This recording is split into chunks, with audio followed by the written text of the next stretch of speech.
आज 6 मार्च 2021 निधी वितरण शासन निर्णय पुढच्या आठवड्यात निघणार, अशी माहिती स्वतः शिक्षक आमदार विक्रम काळे यांनी दिलेली आहे. त्याचसोबत अघोषित शाळांवरती पुन्हा तपासणीची संक्रांत, तसेच त्रुटी पूर्तता करणाऱ्या शाळा असतील, घोषित शाळा असतील 20% 40% अनुदान निधीकरिता, तर या सर्व शाळांची जी काही प्राथमिक माहिती शिक्षक आमदार असतील, त्याचसोबत शिक्षक समन्वय संघाचे प्रतिनिधी असतील, यांच्याकडून जी प्राथमिक माहिती आज आलेली आहे ती आज आपण पुढे बघणार आहोत. अधिवेशन जे आहे ते अधिवेशन आता शनिवार रविवार, आता रविवारमुळं सुट्टी असणार आहे, त्याच्यामुळं पुन्हा सोमवारपासून अधिवेशन जे आहे ते सुरू होणार आहे. आणि त्यामुळं सर्व जे कॅबिनेट दर्जाचे मंत्री असतील, आमदार असतील, ते त्यांच्या मतदारसंघात सुट्टीच्या दिवशी हे जात असतात. आता मतदारसंघामध्ये आल्यानंतर जे काही कॅबिनेट दर्जाचे मंत्री असतील त्या सर्व मंत्र्यांना जे त्या विभागातील जे शिक्षक असतील यांनी निधी वितरणाचा शासन आदेश लवकरात लवकर निर्गमित करावा, याकरिता निवेदनं जे आहे ते देण्यात यावी, असंही काही शिक्षकांना वाटत आहे. ही देखील भावना पुढं येत आहे. त्याच्यामुळे बरेच शिक्षक आता त्या विभागातील जे कॅबिनेट दर्जाचे मंत्री असतील त्यांना भेटून निधी वितरणाचा शासन आदेश लवकरात लवकर निर्गमित करावा, ही देखील मागणी लावून धरणार आहे.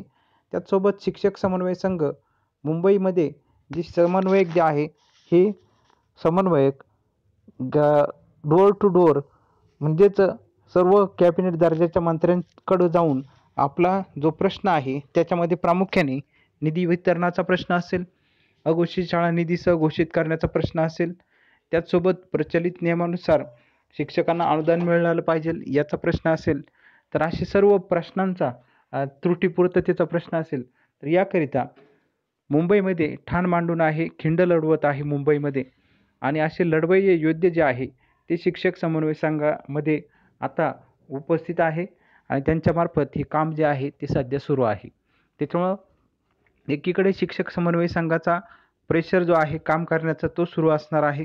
त्याचसोबत महाराष्ट्रातील सर्व जे काही शिक्षक असणार आहे या शिक्षकांनी शिक्षक आमदार यांना देखील संपर्क करून आपला जो प्रश्न आहे तो लवकरात लवकर निधी वितरणाचा मार्गी लावावा, याकरिता संपर्क करायचा आहे आणि आपला प्रश्न जो आहे तो मार्गी लावून घ्यायचा आहे.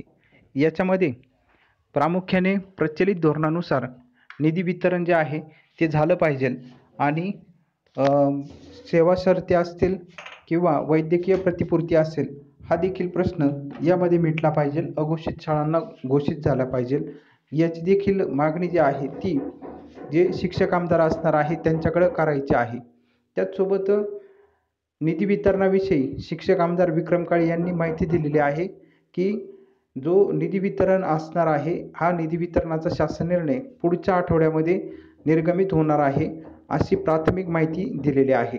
आता याच्या आधी देखील शिक्षक आमदार विक्रम काळे यांनी भरपूर माहिती दिलेली, परंतु कधीकधी त्या माहितीमध्ये बऱ्याच वेळेस तफावत जी आहे ती आलेली आहे. त्याच्यामुळं ही माहिती आता तंतोतंत खरी होणार की याच्यामध्ये तफावत येणार, हे जे आहे येत्या काळामध्ये ते स्पष्ट होणार आहे. त्याच्यानंतर आठवड्यात निघणार जे का त्याचा जसं मागच्या वर्षी पुरवणी मागणी मंजूर झालेली होती, परंतु निधी वितरणाचा शासन आदेश निर्गमित होण्याकरिता 1 वर्ष जे आहे ते लोटलेलं होतं. त्याच्यामुळं आत्तासुद्धा पुन्हा 1 वर्ष जाणार का यामध्येच निधी वितरण होणार, हा मात्र प्रश्न अजूनही गुलदस्त्यात आहे. हे होत असतानाच उपमुख्यमंत्री अजितदादा पवार यांनी देखील सांगितलेलं आहे का सर्व शाळांना लवकरात लवकर निधी जो आहे तो देणार आहे. आणि याविषयी जे शिक्षक आमदार आहे विक्रम काळे, त्याचसोबत तांबेसाहेब, बळीराम पाटील व इतर सर्व सहकारी यांनी सातत्याने पाठपुरावा जो आहे तो माझ्याकडे केलेला होता, असं स्वतः उपमुख्यमंत्री अर्थमंत्री अजितदादा पवार यांनी सांगितलेलं होतं. आणि ज्या शिक्षण मंत्री आहे प्राध्यापिका वर्षाताई गायकवाड यांनी देखील हा जो प्रश्न आहे अघोषितला निधीसह घोषित करणे, त्याचसोबत विनाअनुदानितचा म्हणजे सर्व जो प्रश्न आहे निधी वितरणाचा शासन आदेश असेल, पुरवणी मागणीचा प्रश्न असेल, प्रचलित धोरणाचा प्रश्न असेल, याविषयी पाठपुरावा जो आहे तो केलेला आहे. परंतु आता हे होत असताना शासनाची भूमिका प्रचलित धोरणाविषयी काय असणार आहे याच्याविषयी जर आपण मानसिकता बघितली तर सर्वात महत्त्वाचं प्रचलितचा जो प्रस्ताव आहे तो अजून देखील तयार करण्यात आलेला नाही आहे. त्याच्यामुळं ज्यावेळेस काही दिवसांपूर्वी शिक्षक समन्वय संघाच्या प्रतिनिधींनी माननीय वर्षाताई गायकवाड यांना विचारणा केलेली होती का प्रचलितचा शासन निर्णय केव्हा निर्गमित होणार आहे. तर त्यावेळेस त्यांनी अत्यंत अचब असं उत्तर जे आहे ते दिलेलं होतं. तर त्यांनी सांगितलं की घोषित अघोषित अशा ज्या सर्व शाळा आहे यांना एकूण निधी किती लागणार आहे याची आकडेवारी जेव्हा फायनल होईल त्यानंतर मी प्रचलितचा जो प्रश्न आहे तो म्हणजेच त्याचा प्रस्ताव जो आहे तो तयार करेल, अशी प्राथमिक माहिती स्वतः शिक्षण मंत्री प्राध्यापिका वर्षाताई गायकवाड यांनी शिक्षक समन्वय संघाचे प्रतिनिधी यांना दिलेली होती. त्याच्यामुळं प्रचलितचा जो प्रस्ताव आहे तो अजूनही तयार झालेला नाही ही माहिती समोर येत आहे. त्याच्यामुळे शासन प्रचलित धोरणानुसार निधी वितरण करेल की नाही याबाबत मात्र अजूनही साशंकता आहे. परंतु शिक्षक समन्वय संघाचं आंदोलन जे आहे ते त्याची दिशा जरी बदललेली असेल परंतु त्याच्यामध्ये स्पष्ट करण्यात आलेलं आहे का जोपर्यंत निधी वितरणाचं शासनादेश निर्गमित होत नाही तोपर्यंत आम्ही आझाद मैदान सोडणार नाही, आंदोलन जे आहे ते स्थगित करणार नाही. त्याच्यामुळे एकीकडे शिक्षक समन्वय संघातील जे समन्वयक आहे ते आपल्या मतावरती ठाम आहे. त्याच्यामुळे याच्यातून आता कशा पद्धतीने मार्ग निघतो हेही येत्या काळामध्ये पाहणं खूप औचित्याचं ठरणार आहे. आता याचसोबत अघोषित ज्या शाळा आहे यांच्यावरती पुन्हा तपासणीची संक्रांत जी आहे ती ओढवलेली आहे. आता नेमकी सविस्तर प्रकरण काय आहे ते आता आपण बघणार आहोत.